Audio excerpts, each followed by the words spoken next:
अश्वत्थामा महाभारत का एक ऐसा योद्धा है जिसकी कथा क्रोध, प्रतिशोध और दुख से भरी हुई है। वह द्रोणाचार्य का पुत्र था जो स्वयं भगवान शिव के आशीर्वाद से उत्पन्न हुआ था। अश्वत्थामा का जन्म अत्यंत कठिन परिस्थितियों में हुआ था। उसके पिता गुरु द्रोणाचार्य और माता कृपी ने वर्षों तक भगवान शिव की तपस्या की ताकि उन्हें एक ऐसा पुत्र प्राप्त हो सके जो शत्रुओं का संहार कर सके और शिव के अंश के रूप में पृथ्वी पर जन्म ले। भगवान शिव ने उनकी तपस्या से प्रसन्न होकर उन्हें वरदान दिया कि उनके पुत्र के रूप में उनका अंश जन्म लेगा। जब अश्वत्थामा का जन्म हुआ तो उसकी पहली चीख किसी घोड़े के समान सुनाई दी, जिसके कारण उसका नाम अश्वत्थामा पड़ा, जिसका अर्थ है अश्व की तरह गर्जना करने वाला। अश्वत्थामा बचपन से ही पराक्रमी और कुशल योद्धा था। उसने अपने पिता से वेद, वेदांग, शास्त्र और अस्त्र शस्त्र का गहरा ज्ञान प्राप्त किया, लेकिन जीवन की कठिनाइयों ने उसके मन में एक अलग ही प्रकार का क्रोध भर दिया था। जब वह बालक था तब उसके पिता के पास बहुत सीमित साधन थे।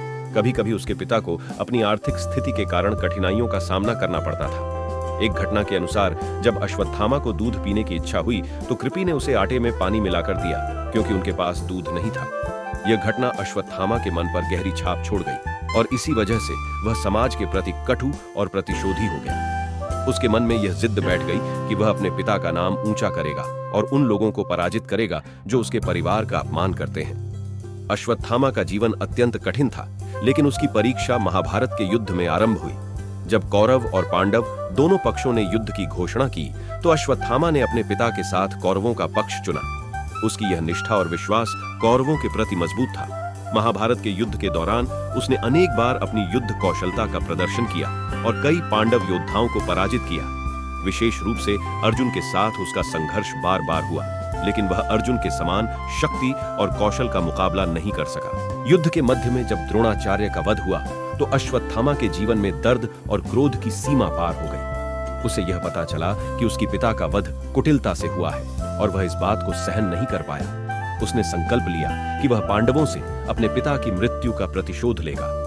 जब दुर्योधन युद्ध में बुरी तरह घायल हो गया और मृत्यु शैया पर पड़ा था, तब अश्वत्थामा ने उससे यह वचन लिया कि वह पांडवों का सर्वनाश करेगा। अपने मित्र दुर्योधन के घायल अवस्था में अंतिम सांस लेते हुए शब्दों को सुनकर अश्वत्थामा का क्रोध और भी अधिक भड़क गया।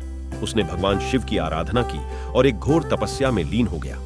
भगवान शिव उसकी भक्ति से प्रसन्न होकर उसके सामने प्रकट हुए और उसे अपने रुद्र रूप का आशीर्वाद दिया। भगवान शिव के इस आशीर्वाद के बाद अश्वत्थामा ने पांडवों के शिविर पर हमला करने की योजना बनाई। उसकी योजना थी कि वह पांडवों को अंधेरे में छुप कर मार डाले और उनके सभी अनुयायियों का संहार कर दे। रात के अंधकार में अश्वत्थामा ने पांडवों के शिविर पर हमला कर दिया। उसने अपने पिता की मृत्यु का प्रतिशोध लेने के लिए धृष्टद्युम्न, शिखंडी और अन्य पांडव योद्धाओं का वध कर डाला। लेकिन इस क्रोध और प्रतिशोध की अग्नि में वह अपनी सीमा भूल गया और एक भयंकर गलती कर दी। वह पांडवों के पुत्रों को पांडव समझकर उनका भी वध कर बैठा।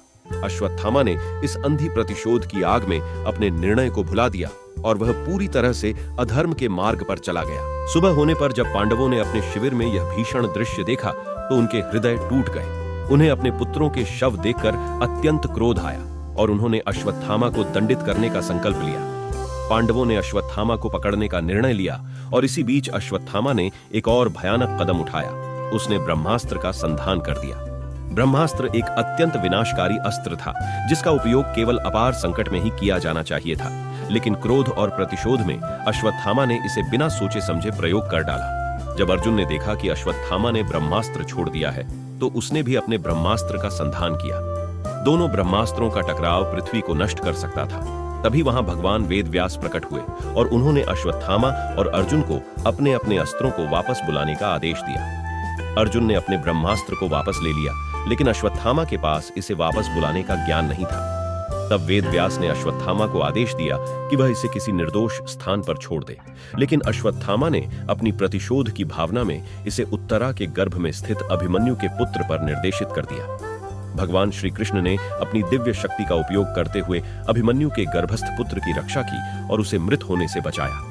कृष्ण ने अश्वत्थामा के इस अधर्म के लिए उसे श्राप दिया कि वह अनंत काल तक इस पृथ्वी पर भटकता रहेगा। उसे कुष्ठ रोग होगा और उसका शरीर धीरे धीरे सड़ जाएगा।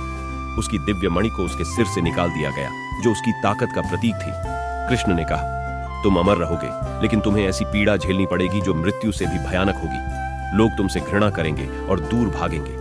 तुम अनंत काल तक इस पीड़ा में जीते रहोगे। इस श्राप के बाद भीम ने अश्वत्थामा के सिर से वह मणि निकाल दी, जिससे उसकी शक्ति और गौरव समाप्त हो गए। इस श्राप के बाद अश्वत्थामा एक अभिशप्त योद्धा के रूप में इस पृथ्वी पर जीवित रहकर दर दर भटकता रहा। कई किंवदंतियों के अनुसार आज भी अश्वत्थामा हिमालय के पर्वतीय क्षेत्रों और घने जंगलों में भटकता है। उसे इस श्राप से मुक्ति का कोई मार्ग नहीं मिला और वह अमर होने के बावजूद अपनी पीड़ा के साथ जीने को विवश है। उसका जीवन एक दुखद और भयावह कथा बन गया है, जो यह सिखाता है कि शक्ति और अमरता का आशीर्वाद भी तब बेमानी हो जाता है जब व्यक्ति अधर्म के मार्ग पर चलता है। उसके द्वारा किया गया अधर्म और उसके प्रतिशोध की भावना ने उसे एक अभिशप्त जीवन दिया, जिसमें केवल दर्द, अकेलापन और अवसाद है। लोगों में एक रहस्यमय कथा प्रचलित है कि पृथ्वीराज चौहान की कभी अश्वत्थामा से मुलाकात हुई थी। यह तब की बात है जब मोहम्मद गौरी के साथ पहली लड़ाई के बाद घायल अवस्था में पृथ्वीराज जंगल में आराम कर रहे थे। उसी दौरान उन्होंने एक अनजान आदमी को देखा, लंबा और मजबूत, लेकिन उसके शरीर से अजीब सी गंध आ रही थी और माथे पर गहरे घाव का निशान था, मानो किसी ने उसके सिर में हाथ डालकर कुछ निकाल लिया हो। पृथ्वीराज रासो किताब के अनुसार महान योद्धा पृथ्वीराज चौहान चिकित्सा में भी निपुण थे। उस आदमी की हालत देखकर पृथ्वीराज ने उससे कहा कि वे उसका इलाज कर सकते हैं। पूरे 1 सप्ताह तक इलाज चलता रहा, लेकिन उसका घाव बिल्कुल भी ठीक नहीं हो रहा था। आखिरकार पृथ्वीराज ने उस आदमी से पूछा, कहीं आप अश्वत्थामा तो नहीं? उस व्यक्ति ने धीमे से सिर हिलाकर हामी भरी और वहां से चला गया, जैसे सदियों का कोई रहस्य अपने साथ लेकर लौट गया हो। कई लोग कहते हैं कि अश्वत्थामा का जीवन इस युग के लोगों के लिए एक सीख है। उन्होंने भगवान विष्णु के कल के अवतार के आगमन का इंतजार करते हुए इस श्रापित जीवन को स्वीकार किया है। ऐसा माना जाता है कि कल के अवतार के आगमन के साथ ही अश्वत्थामा को इस श्राप से मुक्ति मिलेगी।